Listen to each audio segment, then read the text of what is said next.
Shalom, bersyukur pada Tuhan Yesus Kristus sampai saat ini kita masih dipelihara oleh Tuhan dengan kesehatan yang baik sehingga kita bisa beraktivitas hingga hari ini.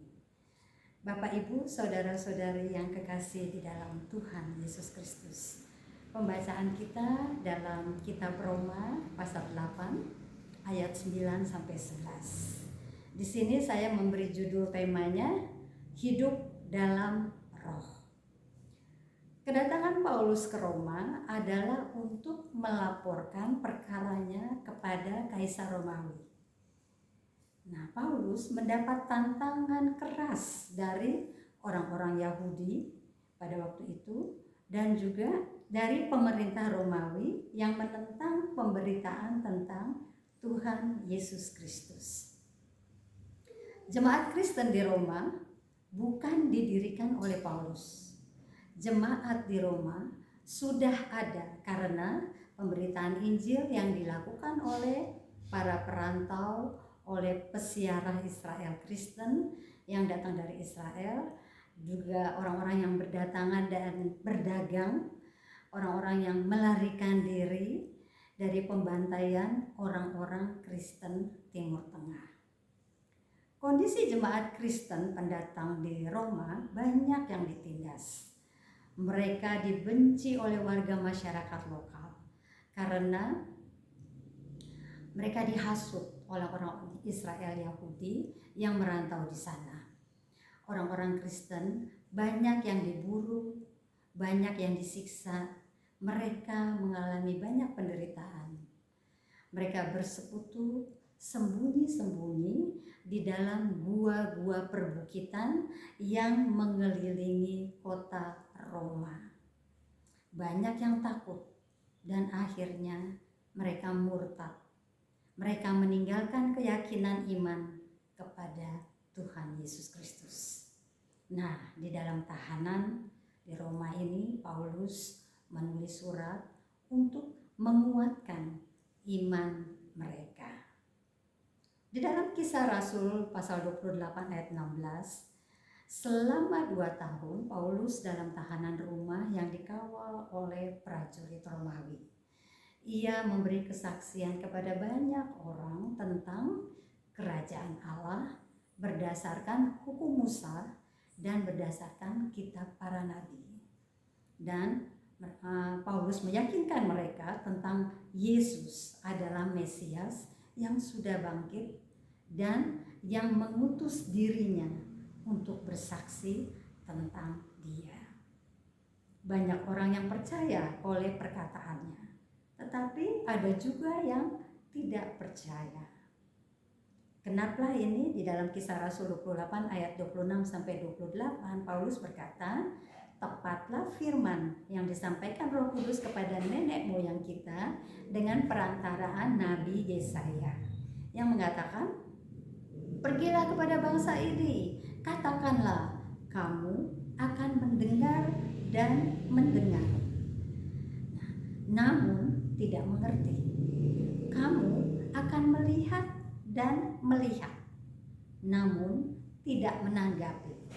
Sebab hati bangsa ini telah menebal dan telinganya berat mendengar dan matanya melekat tertutup, supaya jangan mereka melihat dengan matanya dan mendengar dengan telinganya dan mengerti dengan hatinya, lalu berbalik sehingga aku menyembuhkan mereka.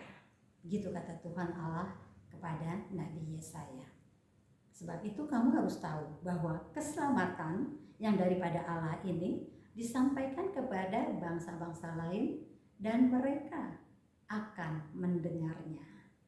Bangsa Yahudi banyak yang menolak Kristus, tetapi bangsa bukan Yahudi akan jauh lebih banyak yang percaya bahwa Kristus adalah Mesias.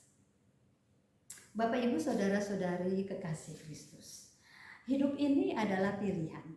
Setiap orang harus mampu menentukan pilihan yang tepat untuk mencapai keberhasilan dan kebahagiaan di dalam hidupnya. Pertanyaannya, apa tolok ukur untuk memilih dengan tepat atau tidak tepat. Pilihan yang tepat yaitu harus sesuai dengan kehendak Allah. Kenapa? Karena Allah yang sudah memilih kita. Bukan kita yang memilih Allah, tetapi Ia yang memilih kita. Nah, Roma 12 ayat 2. Janganlah kamu menjadi serupa dengan dunia ini, tetapi berubahlah oleh pembaharuan budimu, sehingga kamu dapat membedakan manakah kehendak Allah, apa yang baik, yang berkenan kepada Allah, dan yang sempurna. Nah, pembacaan malam ini kita baca dari Roma 8 ayat 9. Tetapi kamu tidak hidup dalam daging, melainkan dalam roh. Jika memang roh Allah diam di dalam kamu. Tetapi jika orang tidak memiliki roh Kristus, ia bukan milik Kristus.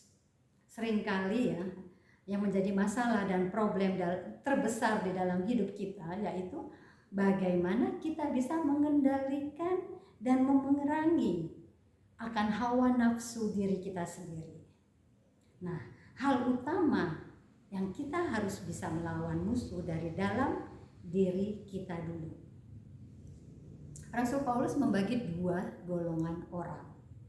Pertama, mereka yang hidup menurut nafsu kedagingan, yang mengandalkan kekuatan sendiri, menyenangi segala bentuk kejahatan, kedursilaan, seksual, persinaan, kebencian, keserakahan, keangkuhan, dan lain-lain yang ujung-ujungnya membawa maut. Di sini kita bisa lihat di Galatia pasal 5 ayat 19 sampai ayat 21. Nah, golongan yang kedua adalah mereka yang hidup menurut roh. Mereka yang hidup dalam belas kasihan, sukacita, damai sejahtera, kemurahan, kebaikan, kerendahan hati, lemah lembut, kesabaran, penguasaan diri. Ini kita kenal di Galatia pasal 5 ayat 22 sampai 23 tentang buah-buah roh. Nah, hidup dalam roh akan terus mengalami mujizat Tuhan di luar apa yang kita pikirkan. 1 Korintus 2 ayat 9 sampai 10. Roh Kudus menyatakan hal-hal yang tidak pernah dilihat oleh mata, tidak pernah didengar oleh telinga, tidak pernah timbul dalam hati manusia, bahkan hal-hal yang tersembunyi dalam diri Allah. Tuhan Yesus berkata, berjaga-jagalah dan berdoalah supaya kamu jangan jatuh ke dalam pencobaan. Roh memang penurut, tetapi daging lemah. Markus 14 ayat 38. Bapak Ibu saudara-saudari kekasih Kristus, sudah lebih dari 100 tahun lalu, bulan Maret 1918 sampai dengan bulan Juni 1920, flu Spanyol, pandemi flu Spanyol melanda dunia. Lebih dari 50 juta korban jiwa meninggal dunia. Menurut sejarah waktu itu di Indonesia, namanya dulu dikenal dengan Hindia Belanda. Nah, korban jiwa di Hindia Belanda di Indonesia yaitu 1,5 juta jiwa. Ada yang bilang wabah itu berputar setiap 100 tahun kemudian. Nah, kini kita mengalami bulan Maret 2020 virus COVID-19 melanda dunia hingga saat ini. Jadi sudah hampir 1,5 tahun virus ini terus bermutasi dan malah lebih cepat penularannya. Ya, kita kenal dengan virus Delta dari India. Jumlah korban meninggal dunia karena COVID-19 di seluruh dunia totalnya 4 juta jiwa. Di Indonesia sendiri jumlah kematian lebih dari 100.000 jiwa. Dari total penduduk Indonesia sekitar 271 juta jiwa. Nah, kita bersyukur vaksinasi COVID-19 menolong banyak orang yang sudah pulih dan terhindar dari tertular virus ini. Indeks 100 tahun yang lalu antara orang yang meninggal dunia 50 50 juta dibandingkan orang yang meninggal dunia saat ini 4 juta. Ya, kita bersyukur ya sebenarnya bahwa Tuhan melindungi kita dengan ilmu teknologi, dengan para ahli medis, menemukan dengan cepat bagaimana menghindari virus yang jahat ini. Kita tahu masih banyak orang di Indonesia yang menyalahkan pemerintah, seakan-akan tidak bekerja maksimal. Malah ada yang bilang COVID ini hanya hoax, menakut-nakuti masyarakat. Bagaimana kita memerangi musuh pandemi kalau kita di negeri ini tidak bersatu? Kita bersyukur baru saja merayakan hari ulang tahun kemerdekaan Indonesia ke-76 tanggal 17 Agustus yang kemarin. Di tengah-tengah musuh pandemi COVID-19, kita masih bisa merayakan kemerdekaan. Para pahlawan bangsa kita mengusir penjajah tentara Belanda, Inggris, Jepang dengan senjata sederhana, bambu runcing, menghadapi tank baja dan senjata-senjata canggih lainnya.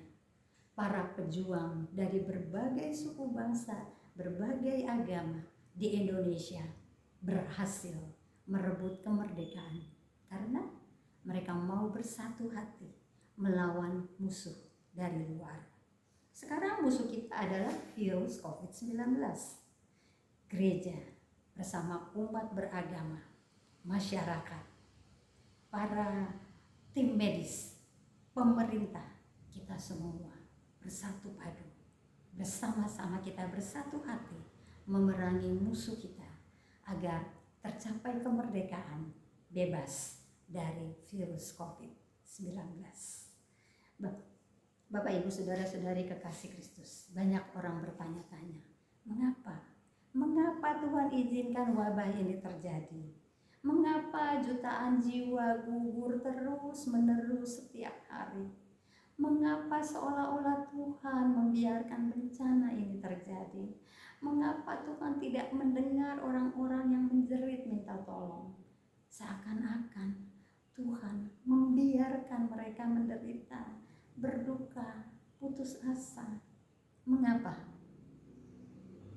Bapak Ibu, yang pasti saat ini Tuhan masih memberikan kesempatan kepada manusia di dunia untuk mengevaluasi diri agar masing-masing kita sungguh-sungguh mau datang kepada Tuhan, membawa diri kita yang rapuh, menyadari, mengevaluasi diri sudah sejauh mana kehidupan kita selama ini di hadapan Tuhan. Di tengah-tengah era zaman teknologi canggih ini, semua manusia saling berkompetisi, mencari kepuasan diri, mendewa-dewakan pengetahuan, pekerjaan, kemewahan, harta, sampai lupa waktu untuk Tuhan.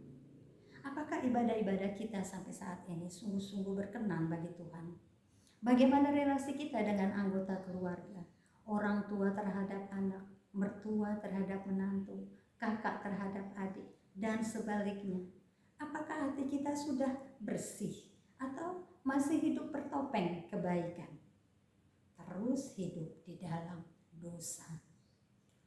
Roma 6 ayat 23. Upah dosa adalah maut.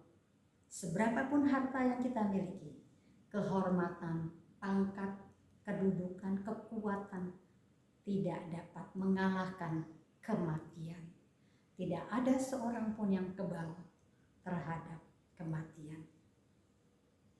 Manusia tidak dapat menghidupkan dirinya dari kematian. Roma 8 ayat 10. Tetapi jika Kristus ada di dalam kamu, maka tubuh memang mati karena dosa, tetapi roh adalah kehidupan oleh karena kebenaran. Roma 8 ayat 11. Dan jika roh Dia yang telah membangkitkan Yesus dari antara orang mati diam di dalam kamu, maka Ia yang telah membangkitkan Yesus Kristus dari antara orang mati akan menghidupkan juga tubuhmu yang fana itu oleh rohnya yang diam di dalam kamu. Kematian adalah awal kehidupan yang kekal bagi umat yang percaya kepada Kristus. Bapak, Ibu, Saudara-saudari kekasih, abad teknologi canggih ini kita hidup dalam badai informasi. Setiap saat orang bebas memberikan informasi melalui media-media sosial. Info yang mendidik sampai yang bergidik membuat kita ketakutan. Pandemi virus, gempa bumi, badai taufan, semua melanda dunia dan sangat mengerikan. Tetapi ada hal yang amat sangat mengerikan yang akan terjadi di dunia ini, yaitu datangnya hari Tuhan.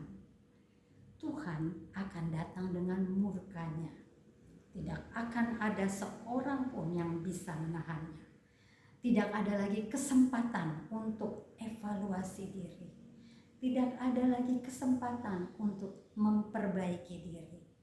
Tidak ada lagi kesempatan untuk pengampunan dosa. Rasul Paulus mengingatkan kita agar sungguh-sungguh hidup dalam roh. Hidup dalam roh agar memperoleh hidup kekal dan bebas dari hukuman kekal. Roh Kristus menuntun, membimbing, mengajar, dan mengingatkan kita supaya hidup baik dan benar di hadirat Tuhan. Jadikan Roh Kudus menjadi bagian yang paling intim dalam hidup pribadi kita. Jangan sia-siakan pemberian Tuhan yang berharga ini. Terus baharui hidup kita hari ini. Harus lebih baik dari kemarin, dan hari esok harus lebih baik dari hari ini. Efesus 4 ayat 30. Dan janganlah kamu mendukakan Roh Kudus, Allah yang telah memeteraikan kamu menjelang hari penyelamatan. Dalam menghadapi berbagai persoalan hidup, jangan pernah kita berkecil hati atas kelemahan kita. Sebab memang kita harus akui bahwa kita lemah jika hanya mengandalkan diri kita sendiri. Sebaliknya, kita harus berbesar hati sebab kita mau hidup dalam tuntunan Roh Tuhan yang memiliki kuasa Kristus yang tidak terbatas. Selamat menjadi milik Kristus. Amin. Tuhan Yesus memberkati.